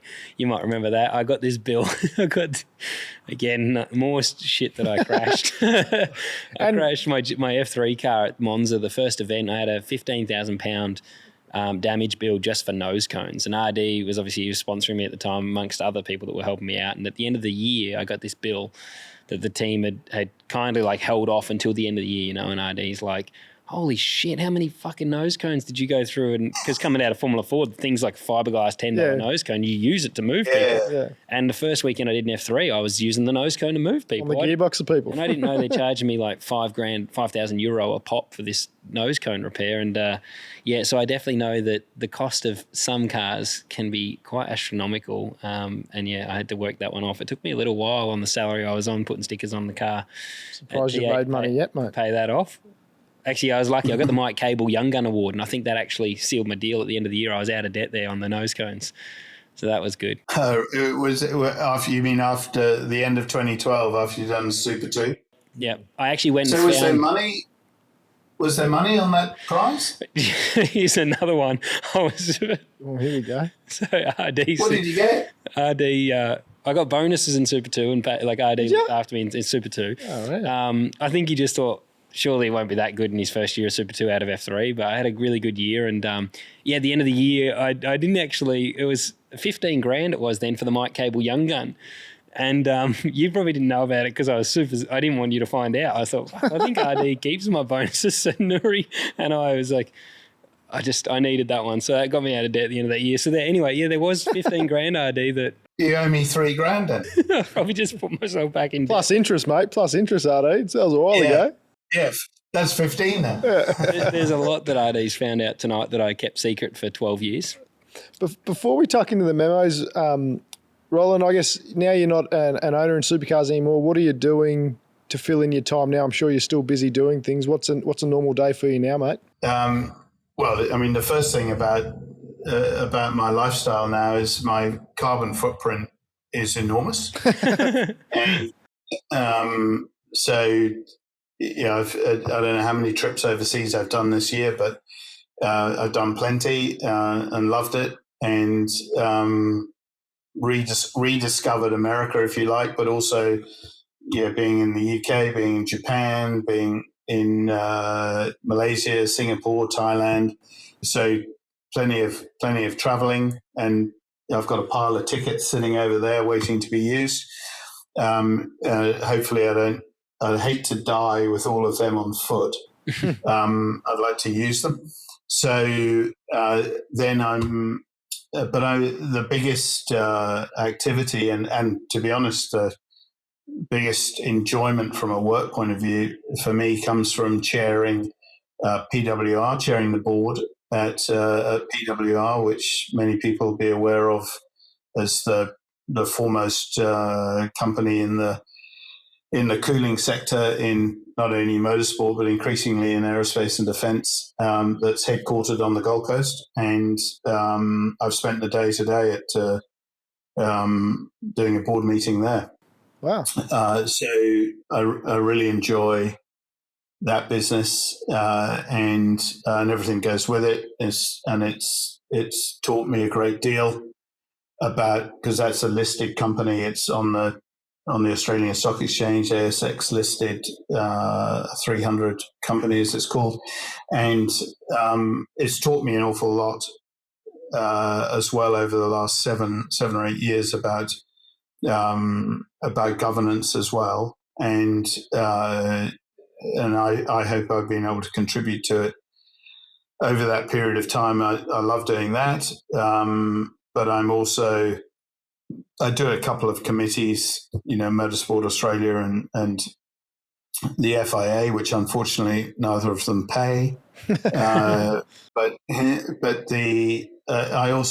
I'm involved with Gary Connolly's Racing Together charity, encouraging participation by Indigenous teenagers really in motorsport, not just driving, but also encouraging them into the job market, if you like, in motorsport. And Gary and his wife Monique have put their heart and soul really in last few years into pushing this. And Paul Morris, myself, and Ryan Story from a motorsport perspective. There's a couple of people outside motorsport, but from a motorsport point of view, we've supported Gary and Monique wherever we can in trying to make that work, and it's been pretty successful. And so that's enjoyable, and I am only too happy to give my time for that. So in between going in and out of Brisbane Airport, very busy, and doing fishing, going fishing with my great mate from Triple Eight, mechanic Ty Friel, out on my boat. He's one of the best guys. He was my number one mechanic in Super 2 and one of the all-timers from Triple Eight, isn't he, RD? Tybo's, he's been there. Well, I inherited him from Briggs, and he was the most junior person in the building. There were about 18 people there, which I took over at the time. And people like Kenny Mack, Jeremy Moore, Jason Briggs, who's still the lead fabricator there, Mark Dutton, and Ty Friel. And so he's a legend in his own lunchtime, and fully deserving of it, and has been he's been Jamie's number one mechanic. He's been yours. Bigger claim to fame, of course, being my Super 2 number one mechanic as opposed to Wing Cup for all those championships. It's definitely the highlight of Tybo's career, I'm sure, was actually, it probably was me living at his house in Bulimba. There were some good times there, and that I'll remember forever, that's for sure. Living with the mechanics when I first came back from the UK as a young whippersnapper was quite the experience. Yeah. Well, he's loose. He was a lot looser then than he is today. Yeah, definitely. Well, let's rip into the fan memos, mate, because we did put this up. Like I said, we posted you on socials and had a few people come through and ask some questions. Heaps of questions, but we've vetted them down because we know your time is extremely important. I know. Here we go. First one. Yeah, hey Ardy. I'm just wondering if we're allowed to talk about your car that got flipped on its roof at Saturday round 1 in New Zealand, or is it a bit too soon? Cheers. My car that got flipped on its roof. I do have a photo of this that I'll insert in this video. Yeah. Do you remember Sada, Shane's 30th birthday? Now, this was a good one because we've talked about Sada. Okay. So you probably don't even remember because the Shane's, remember it as Sada. So Shane's 30th birthday was the first event we did of this derby. And you and Morris came over and it was a blast. It was there's a shitload of cars that weekend, actually, but yours got flipped over. I think it got set on fire at the end of the day too, didn't it? So we had the Shitbox Derby, whatever he called it, and you had to spend, I don't know, $1,000 or less or something. And of course, I don't live in New Zealand, so I was going over with Chris Brady, the physio, great friend of mine, and so Chris and I were going over to run a car, and so we had to rely on a local, one of Shane's mates, lining up a car for us. And he found us this Mazda, I think it was called a Mazda Demio. It was like the world's smallest sort of people carrier shitbox. And so we had to go to somebody's house and collect it. And so Chris and I have driven out to this suburb of Auckland or somewhere down there, and because the venue was a field next to Hampton Downs, if you remember, and that Shane had somehow got lent for this derby and got his mate, what's his name, Wardy? Yeah, Wardy, yep. Yeah. And anyway, so we'd gone to this house and we'd seen this car that looked a bit too good to be, going in a derby and everything. So, there was nobody home, and they said the keys would just be under a flower pot or something, or under the doorstep, but just take the car. Thinking, Jesus Christ, we saw the car and thought, we can't just take this. So I'm ringing, and whoever it was, it might have been Shane's father, Cheese. Yep. And ringing, can we just take this car? Are you sure?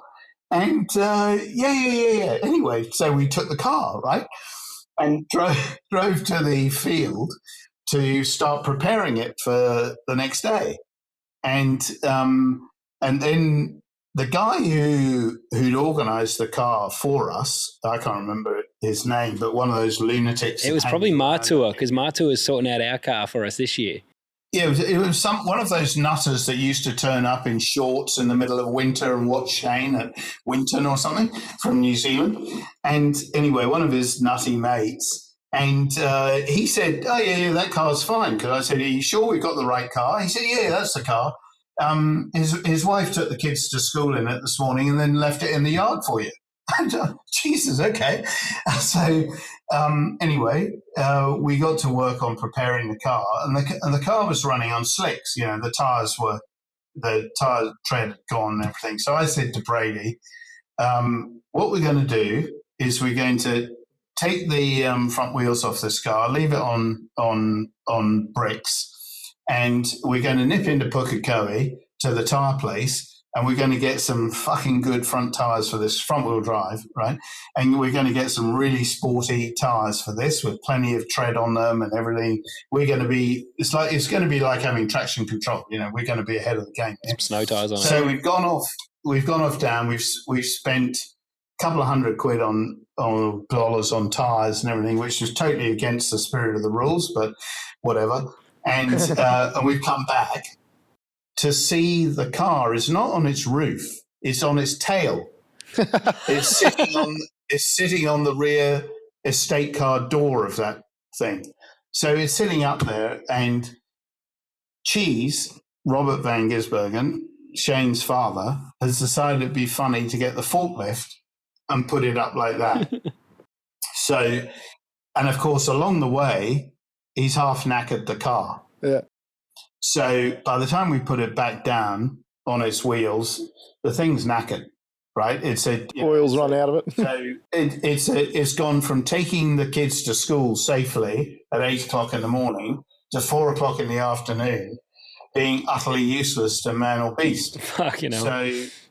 So we had to have a replacement, and there was a spare car, which was another Mazda, Mazda 3 in the car park. So we commandeered that.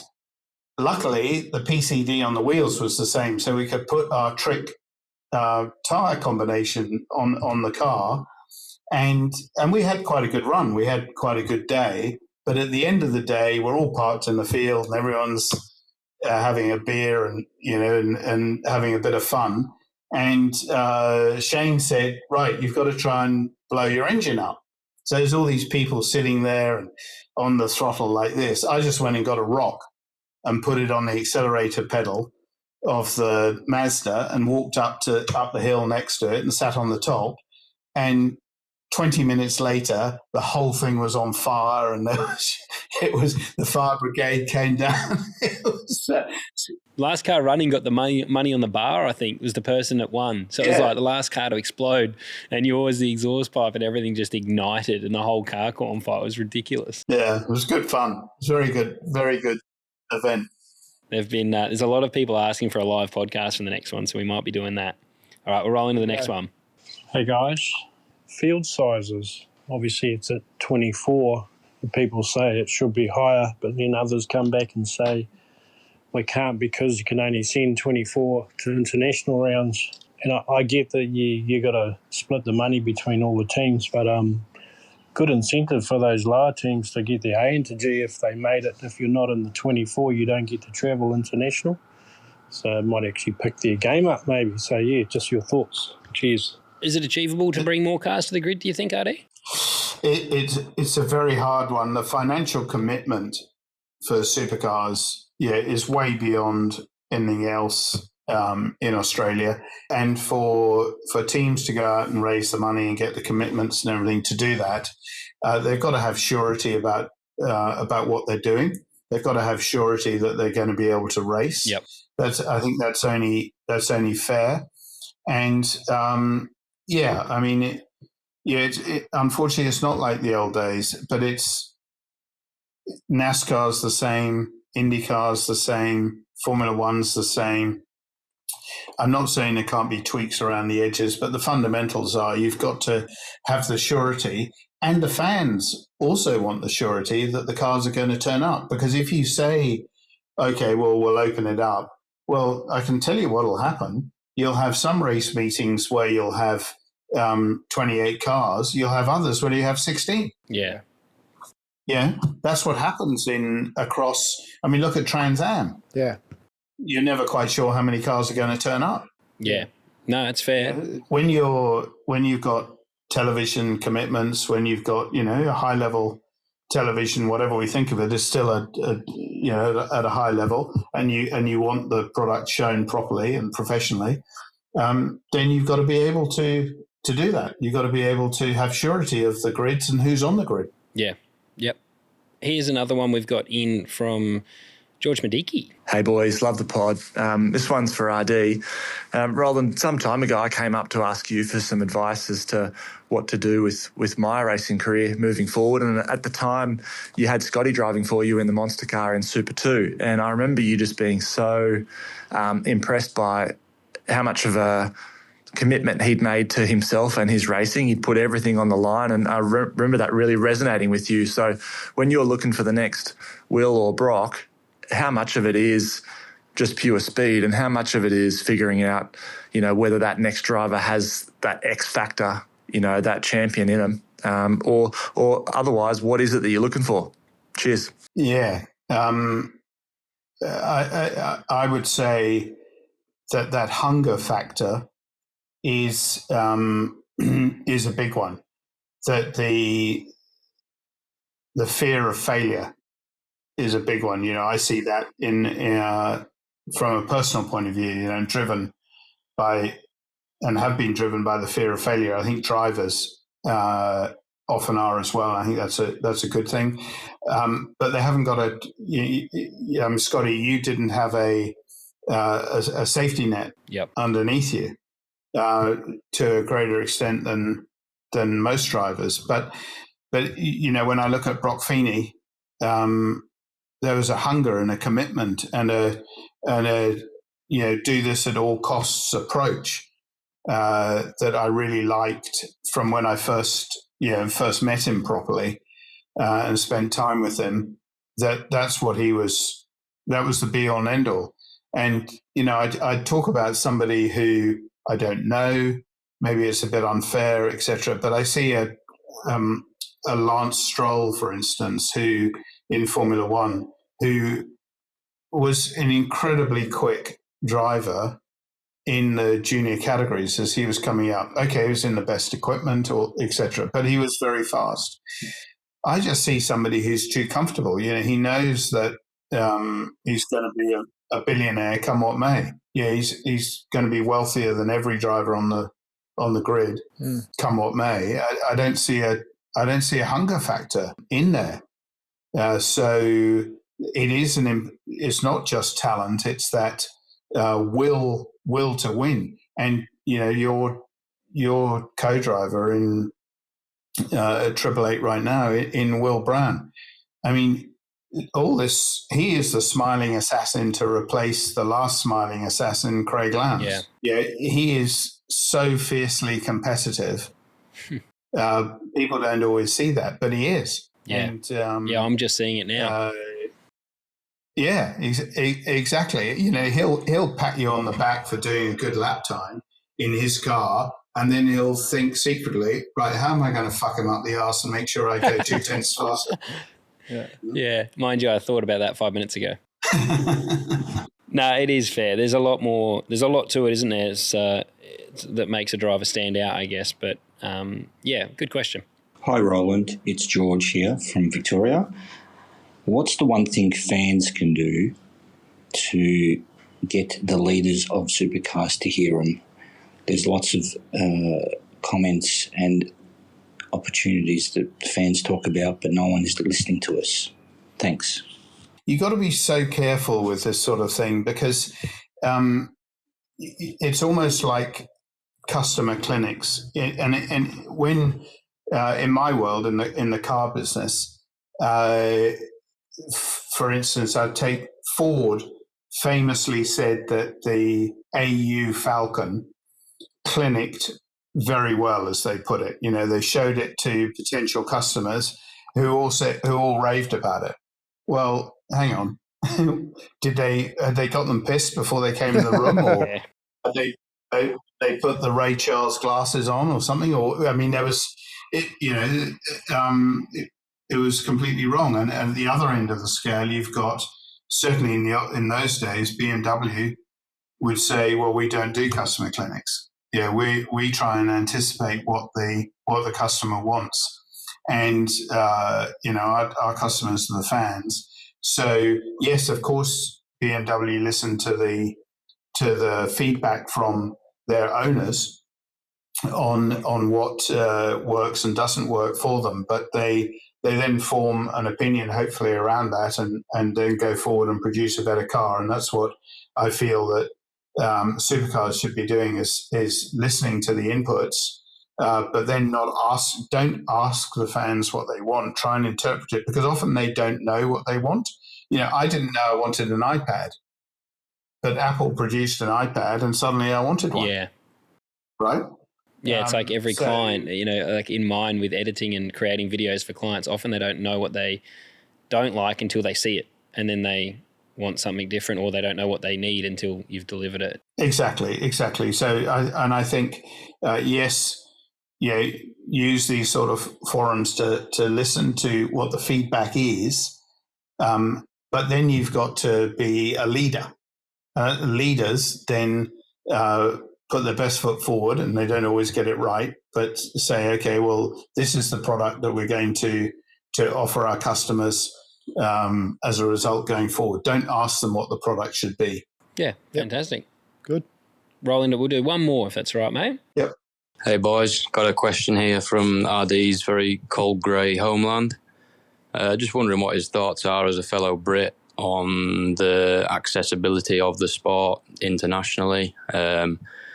I only really have access to the sport on social media and through the SuperView service, which definitely isn't the most polished way of watching things ever.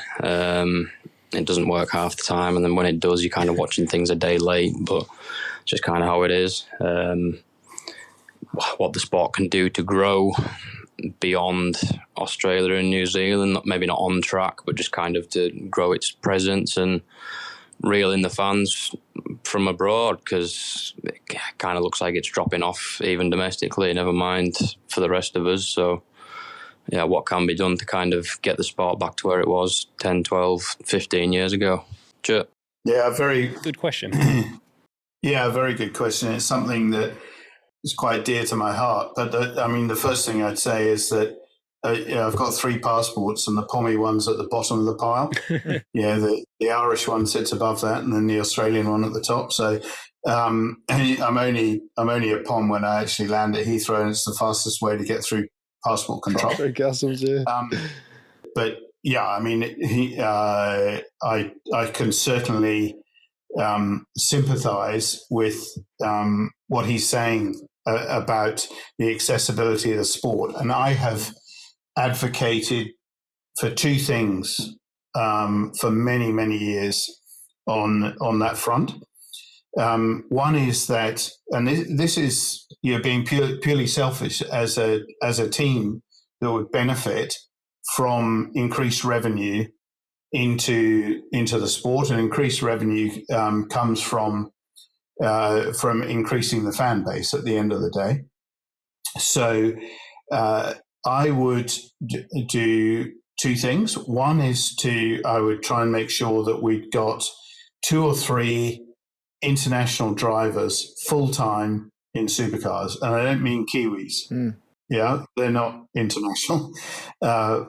With 2 or 3 of them, like Shane is in America, and they love him over there because he's a bit different, because he doesn't fit into exactly the same mold.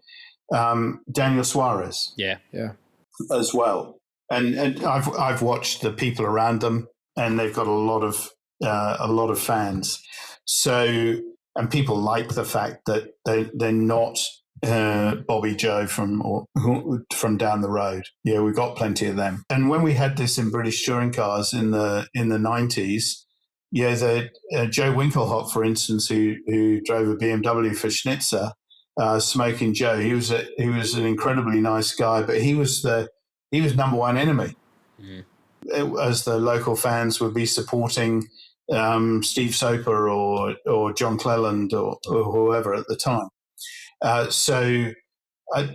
I'd like to see, in the same way that the Premier League in the UK 30 years ago embraced overseas players and grew the sport enormously. I'm not saying that we need to have masses of them, but it would do us no harm to have 2 or 3 internationals full-time in the category.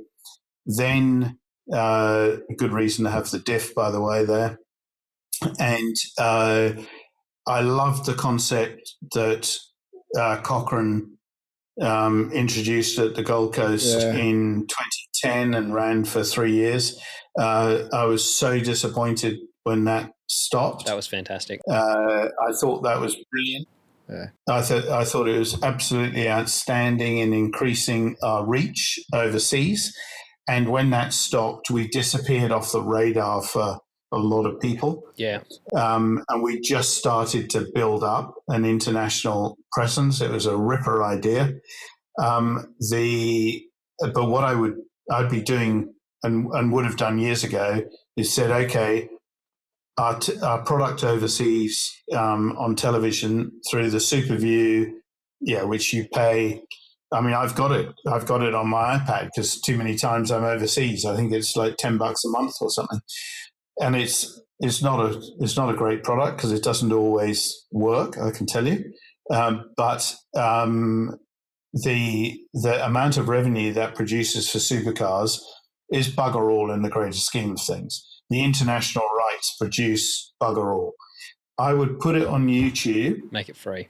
Geo-blocked in Australia and in New Zealand, but I would put it on YouTube for the rest of the world, free of charge, exactly like SRO do, IMSA do. Not in North America, but outside North America, IMSA, it's all accessible. And I would make it as accessible as possible to as big an audience as possible, and build your YouTube channel. Because if you build your YouTube channel, you can monetize your YouTube channel. Yep. So that's what I'd be doing, adopting a completely different approach, and I'd be making sure that I had a commentary that was sympathetic to an international to it. crowd. Yeah, one of my criticisms of Formula One at the moment, from an Australian point of view, is I do feel that that the commentators that on the feed we get, which is the Sky, primarily done for the UK market, I do feel it's not always, and they try quite hard sometimes not to be biased, but it does come over. It does, for sure. Very often very Lando, George, Lewis centric, as it were, which when you're doing a product which goes out to many more countries apart from Australia, that I'd like to see that reduced a bit. Yep. And I think supercars, again, if you were offering that commentary, you'd have to look at a change of emphasis for an overseas commentary, and it could be a good place to blood people as well. Yeah. So that's what I do to increase I'd do that tomorrow. I'd be doing it next year. Yeah. I'd be introducing those initiatives and saying to the teams, this is what we're doing, guys. We need to increase our footprint. We've maximized what we've got in Australia, which we have. We're tapped out. We could do another 2 or 3 events. That'd be fantastic. But we're tapped out. Yeah. Let's go and explore the next options. And I've pushed that barrow for years and got bugger all response. But I see that as part of a strategy. And to have a strategy, you have to have strategy meetings. Mm-hmm. You have to sit down and have a 1 year, 5 year, 10-year strategy approach. Yep. And then revisit it on an ongoing basis. And I suspect there's a lot of that that's unfortunately missing at the moment, but would be brilliant to see in the championship. I definitely think you can see there's a lack of strategy at the moment within the group there, and it doesn't, because nothing seems to be, you can go back 3 to 5 years and nothing's really changed that much. And now might be the time with the new broadcast deal. Maybe they will surprise us, and there might be, I don't know if there will be or not, but maybe there'll be, because you probably need to allow some freedom in there as well for content creators, because things have changed now where maybe we need to try and get back some of the rights as a sport so that we can allow people to do more content creation around it as well. So it's being talked about between the events, because we know how hard it is to increase the events as well, but maybe having the ability to use vision of the racing outside broadcast times would be really, really beneficial, because I think that's something that's changing in the landscape of content, is being able to use the product. Yeah, and like what you touched on, Roland, with Dirty Mo Media doing so much for NASCAR in between events. So, yeah. I think that'd be great to see. I think, now is the time to be developing a really well-structured strategy for next 5 years, or the cars look like Toyota coming in.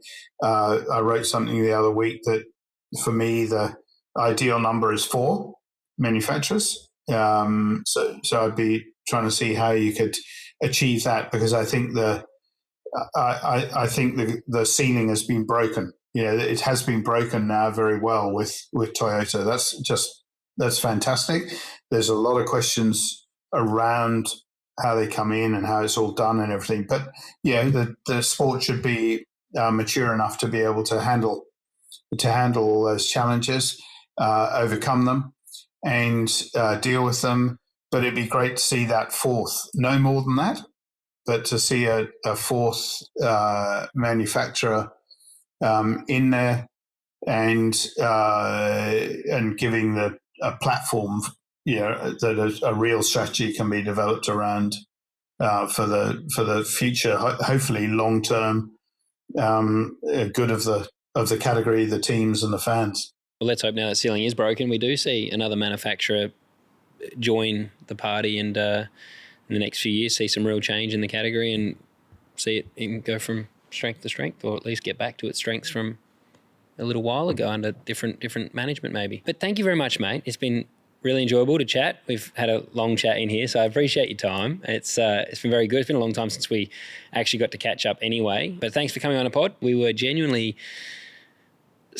excited / shitting ourselves for this one, especially doing the Zoom ones. It's much easier when we're sitting in the same room and I feel like we can, get that conversation going, but it's something Elliot and I are loving and we're doing a lot. We do this outside of hours. So again, your time is valuable because we're doing this at night after work for both of us. So that's appreciated. So thank you very much for your time, RD. You're welcome. I'll be looking at the finished product to see if you've been moving my lips around and putting words in there that I didn't say.